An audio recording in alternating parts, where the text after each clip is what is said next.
जंगलમાં રહજે આમ आदिवासी जंगल रखवाला रे।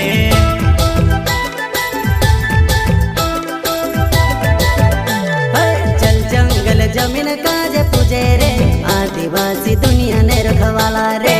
बाप देव खतरी काजे पूजे रे आदिवासी सबसे निराला रे।